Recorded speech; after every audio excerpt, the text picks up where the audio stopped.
Debt. It can feel like a never-ending cycle of past due bills, high interest rates, and even collection calls. You want a way out, but most companies only deal with certain kinds of debt or offer quick fixes and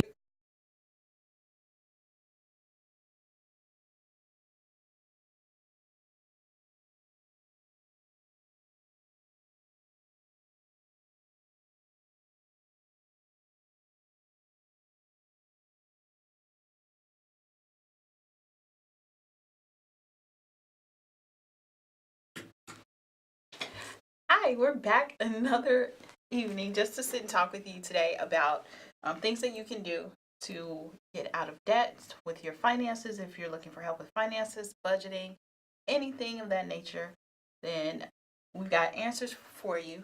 And so I'm here just to talk to you about any problems that you may be having. So before we get started, though, I do want to talk to you about a few things that I've experienced this week with dealing with people trying to recover from debt, set up a budget, and save money. So we've talked about credit heavily. We've talked about debt, dealing with collection agencies, but we're going to talk a little bit today about the importance of budgeting, saving money, and being able to build a legacy or to be able to build and have better finances for yourself, for your family, for your children. So we're going to touch on that a little bit. And then, of course, we're going to get into credit because we always get into credit. Credit's who you are. So that's why we stress that it's so importantly. We want you to know how to handle it. Okay.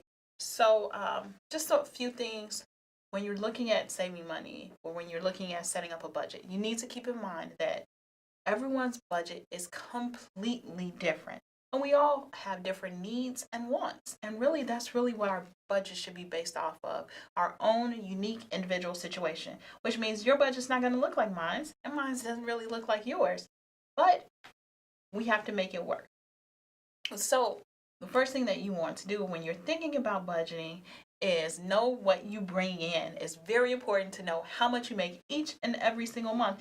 And not only that, it goes a step deeper because we do think about like how much we make, such as like, oh, I get paid $40,000 a year or $50,000 a year or $12 an hour, $10 an hour, whatever that may be. But a lot of times you're not bringing that much home. So that's why we want to sit and focus on the actual amount that you actually bring home. It's good to know how much you make, but how much do you actually bring home each and every single paycheck? And that's the number we want to focus on when we create our budget. The number is called your net income. Anything else, the amount of money that you make, of course, is your gross. So when people ask you what's your net income, it's the amount that you're bringing home, and that's what you want to focus on because you want to know that whatever happens in the course of a month, you can make your budget work for you. You can make everything work and just have some money left over in the course of your month. So you want to look at that and make sure that you are able to deal with the amount of money that you have coming in. Then after that, take a look at your expenses. What type of expenses do you go through each and every single month? So we've got some expenses that we talk about all the time. We know that they're going to happen. They're consistent. They never change each and every single month. We know we have to pay our rent or our mortgage. We know that car note is coming out. Those types of debts or those bills, they are called fixed expenses and they do not change each and every single month. And most of the time we wish that they would go away, but it's up to us to continue to pay them for a set period of time, however many years that may be, or whatever the arrangement was with the creditor, until that balance is zero. So those are our fixed expenses that we need to make sure that we're accounting for. Now, what happens if a fixed expense gets behind?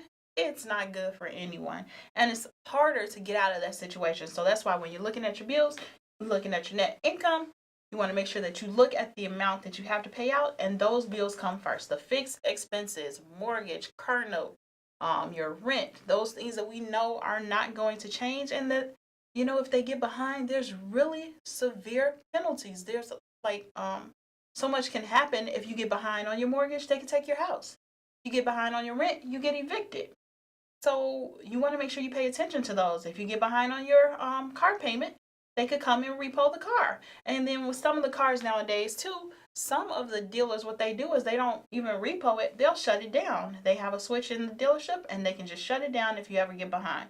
So you want to make sure that you're paying attention to those and that you are working with those debts and you know that you can pay each and every single month. So those are the ones I want you to pay attention to. The other bills, they're important too, but we need to handle the fixed ones first. Then after we do that, we can look at our other bills that we have going out, such as our flexible expenses, such as our you've got your utilities that you want to make sure that you take care of too, because if you don't pay those, there are consequences. So we know for a fact that our lights and our gas, those are important. They're important for us to survive. Now, when you think about it, your phone bill, not really as important because there's other ways around having a phone, or there's other things that you can do. And we'll talk about those a little bit as well. But if you're struggling with your utilities, first thing you want to do is recognize that you're struggling with your utilities and you want to get help. So there's a few different things that you can do when you're struggling with your utilities. First thing is you want to see if there's any payment plans that are available with the utility companies. And you want to see what they can do to keep from disconnecting your services, cutting your lights off, cutting your gas off, because that really wouldn't help the situation. So you want to make sure that you're sending them payments every single month. And if you get behind, you still need to send them something. And you need to see if there's any arrangements that they will take in order to keep your services connected. And a lot of times, if you reach out to them ahead of time before things really do get bad, they'll help you. They'll set up a payment plan for you. Sometimes they'll work at seeing what they can do to reduce your costs, to reduce your bills. And sometimes you don't even notice that there are things that have gone on with the companies that they may have increased their services, they could have decreased it, but you don't know unless you call and ask and find out what's going on. Also, look at your bills every single month. Make sure that the services you are getting charged for, you're actually using. And it does happen. There's times where you could be charged for a service and you may not have even recognized it, but you're getting charged every single month. You never even use the service. You can prove it, and then they will refund that on your account as well. So keep those things in mind, that you do want to stay in contact with your creditors if you're struggling. Make sure you're paying attention to your bills at all times so that you know what you're paying, okay? Also, we touched a little bit on some of the other fixed expenses like our rent and our mortgage payments. If you get behind on your auto loans, you do want to reach out and see if there's any help available there too. So reach out to your auto lender, see what they can do if something were to happen. Now, sometimes a lender, what they can do is they can, if you're falling past due and you reach out to them, sometimes they can take that payment that you're past due and put it on the end of the loan by modifying the agreement. And that's what they call it, modifying the terms that you signed up for. So it's worth calling them to see if they can do that. A lot of the auto lenders will do that because they want to see that you're able to make your payments, and they realize things happen sometimes where you can't make a payment every now and then. They get that. So reach out to them and see what they can do to help you. If you fall behind on your mortgage, or you know you're going to be behind on your mortgage, it's always best to jump in right away, contact that lender, see what they have to help with, delinquencies, if they have any foreclosure prevention, any type of modification programs that they have, because just like the auto lenders, mortgage companies can sometimes modify that agreement too. You just need to see if you can qualify for it. So reach out to them, see what's available. Most mortgage lenders do have foreclosure prevention programs because they don't want to see you lose your home. They really don't want to come take your house. So if you let them know what's going on up front, they're more likely to work with you and let you know if there's anything that they can do to assist you. So we talked about how we can modify your mortgage, or you can contact your auto lender to see if they can do a modification as well. We've talked about just working out arrangements with your utility companies as well. Another thing that I want to share with you for your utility company help. If you contact the utility company certain times of the year, they offer sharing assistance. And typically what that is when someone else is overpaid on their bill, or they've donated some of their payment to go towards someone else's debt. So let's say there are people that share maybe $5 a month. They're paying $5 a month extra. It all goes into a pot. And then if you fall behind on your on your utilities, that money is there. You just need to call and ask to see if you qualify for it. So reach out for that. You can also see if there's any programs available depending on which county you live in or what your township is. There may be some programs available there too. LIHEAP is out there, and also check them out to see if there's other things that they can help with, because you all need to know about the resources that are available and when you're able to use them. So look into that as well. If you're struggling with your utilities, maybe there's something out there that can help you, some type of assistance that can help you as well. So keep that in mind. And then the next thing you want to do is, if you're falling behind on your utilities, budget better or plan better with the resources that you have. See if look at the things that you're doing. Maybe you think you're spending too much in lights or in gas. Are there certain times of the day where you can disconnect, unplug things, disconnect things, make sure that your usage is down as well? And sometimes that there could be things plugged in, or that you haven't even realized they're plugged in and you haven't had it on in years. Time for you to unplug it, because guess what? That will reduce your bill. And those are things that we never even think about that could save us money each and every single month, especially with the summer coming up. The first thing that a lot of people are going to do, run their air conditioners all the time and cut the fans on. That's going to require more usage. But if you've got things plugged up now that you're not even using, this is a great way for you to start saving.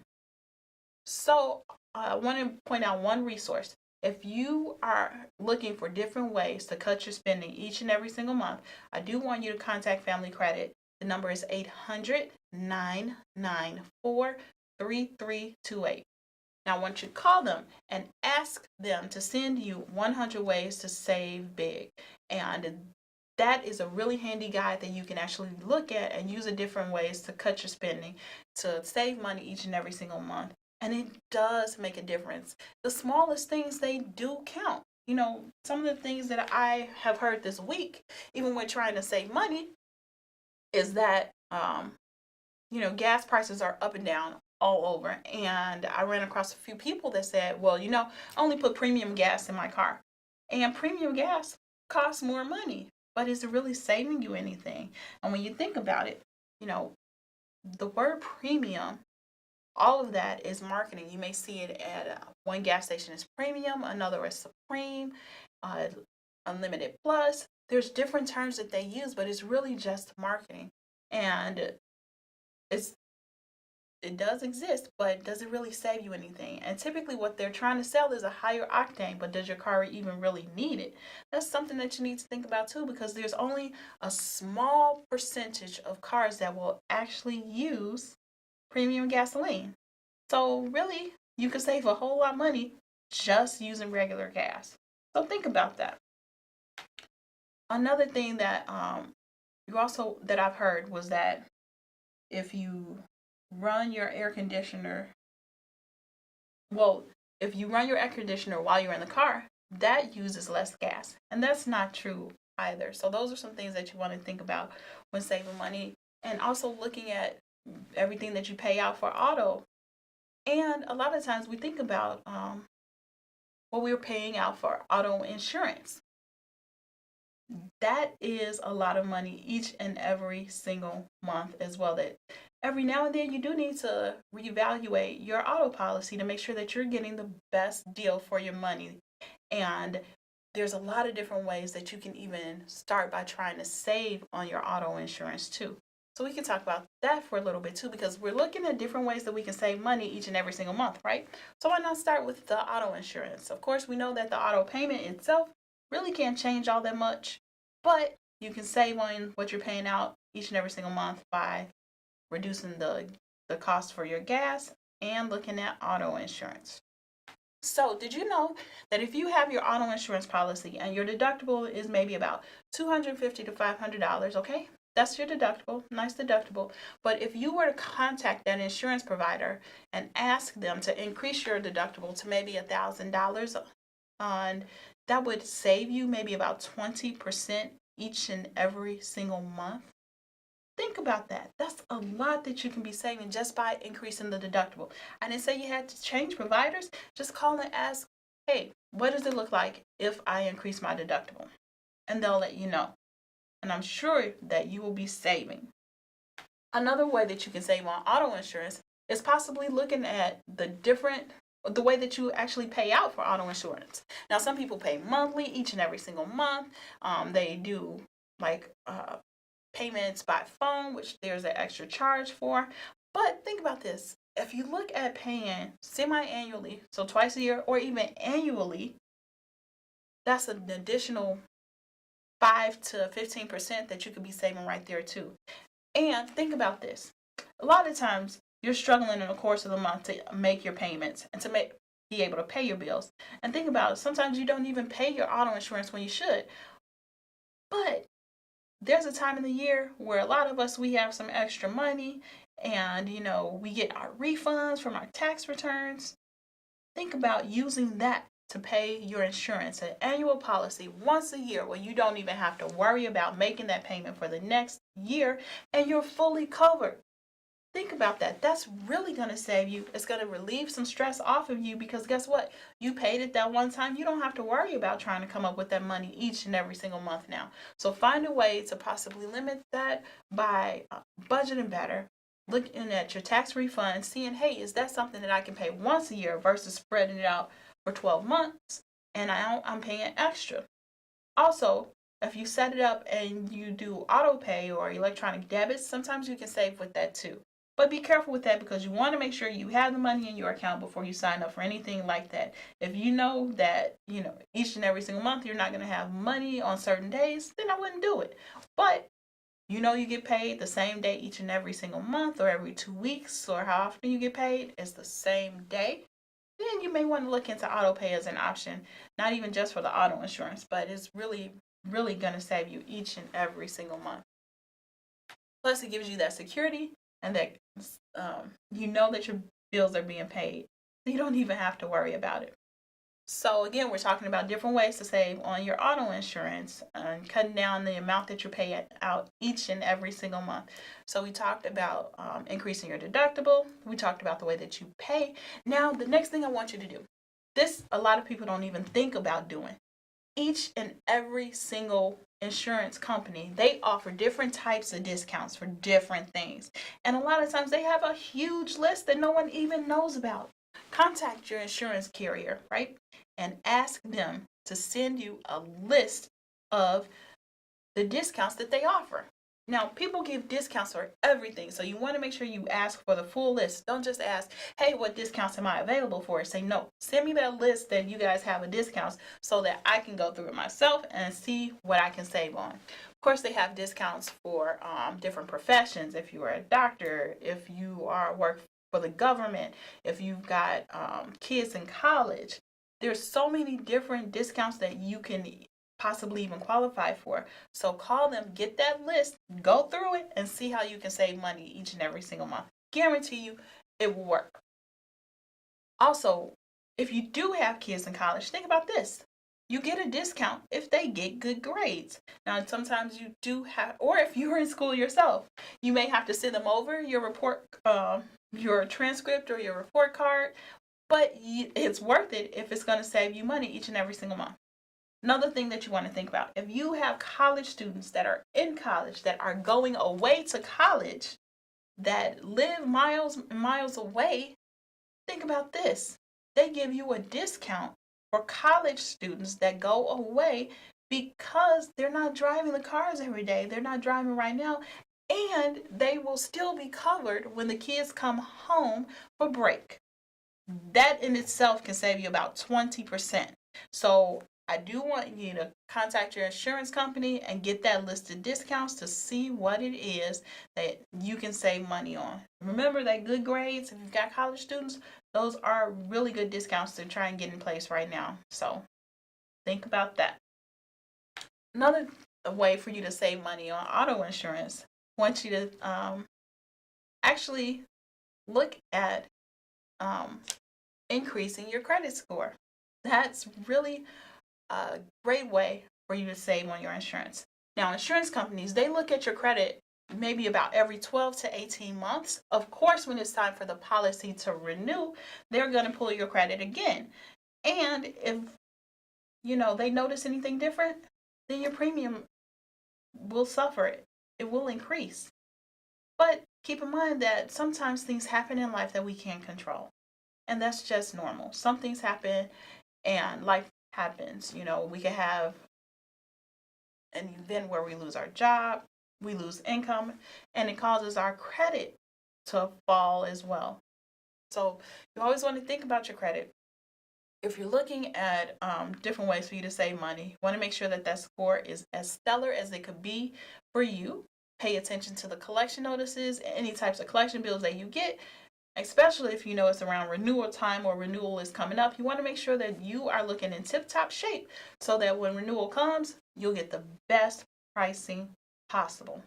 Another thing you can do though, if you're looking to save and you're not liking what you're seeing with your current provider, you can get quotes and you can actually look at other insurance companies. Now, there's two things you can do there. So you're looking at another insurance company to see basically if their coverage is better than what you're getting and if you can benefit from that. Also, you want to pay attention to how they pay out their claims, any types of reports you may see. So do your research on the company, but get that quote, see if it's better than what you have. And if you want to switch, you can. Another thing you can do, take it back to your insurance carrier and say, this is what they're offering. What can you do for me as well? So it's okay for you to do some competitive shopping just to see if you're getting the best bang for your buck. So keep that in mind. You want to be able to look at other quotes, and if you need it, go ahead and switch over if you really feel that you should.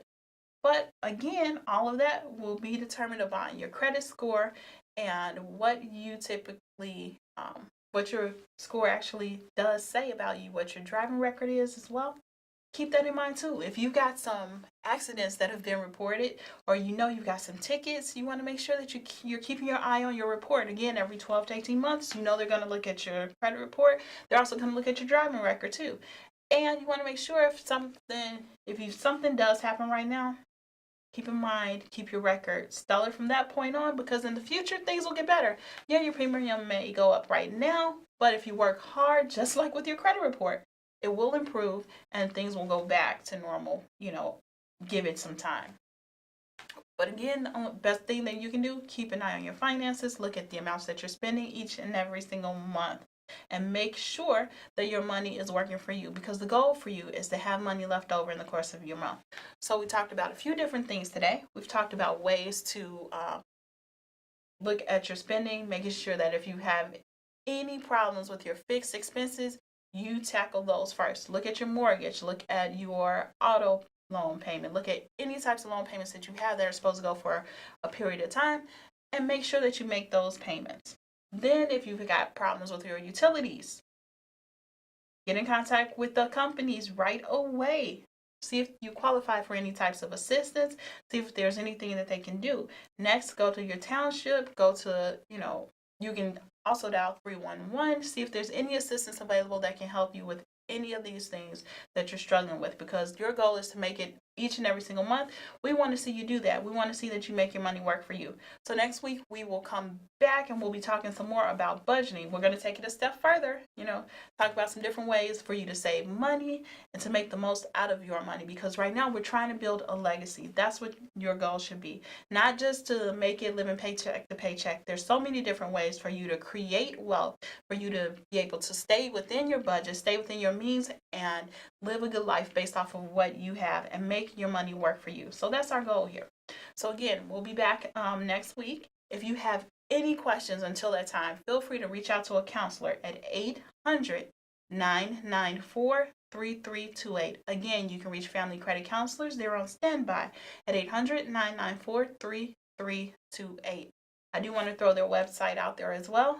It's familycredit.org. And if you go to the website, you can chat directly with the counselor who will give you information and advice for your situation. And that's the best resource that I could possibly ever give you. See you next week.